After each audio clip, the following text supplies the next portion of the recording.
Vous allez voir avec moi que c'est l'homme qui a créé des systèmes religieux après la chute. Je peux vous le prouver. Vous allez remarquer avec moi que après la désobéissance, l'homme s'est éloigné de Dieu. Et il a commencé à créer des formes visibles de religion, souvent inspirées de la peur ou de la tradition. Oui, Dieu ne nous appelle pas à avoir peur de lui, Dieu nous appelle à avoir la crainte de lui. La crainte est égale à respect. Le respect est égal à l'obéissance. L'obéissance est égale à l'amour. La paix est égale à Dieu. Voilà ce qu'il faut comprendre.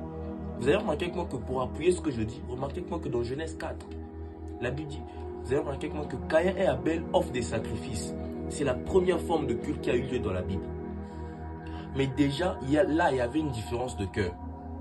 Puis, vous allez remarquer avec moi que viennent les autels, les sacrifices et les prêtres, ou encore la prêtrise, et etc.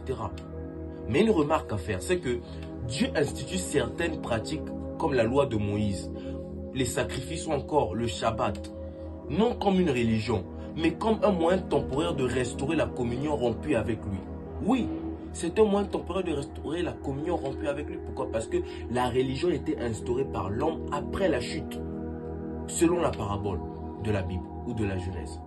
Et vous allez remarquer avec moi que dans Hébreux 10, verset 1, la Bible dit « La loi qui possède une ombre des biens à venir ne peut jamais rendre parfait ce qui s'approche. » Pourquoi? Parce que la religion ne peut pas te rendre parfait ou encore ne peut pas te donner l'image de Dieu.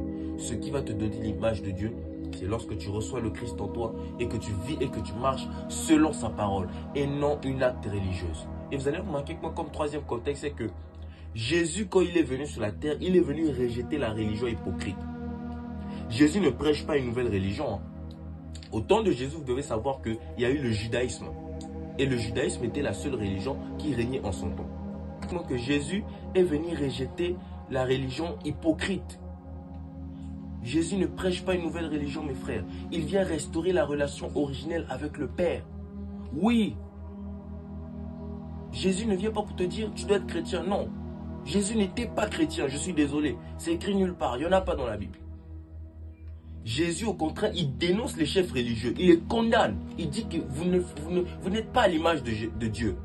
Et vous allez remarquer avec moi que dans Matthieu 23, verset 27, la Bible dit « Malheur à vous, scribes et pharisiens, hypocrites, vous êtes pleins d'hypocrisie et d'iniquité. » Et vous allez remarquer avec moi que Jésus-Christ, il enseigne une foi vivante, un cœur transformé, non un système religieux. La religion ne vient pas de Dieu. La religion, elle vient du diable. C'est un système humain. Et ça, on doit le dire clairement.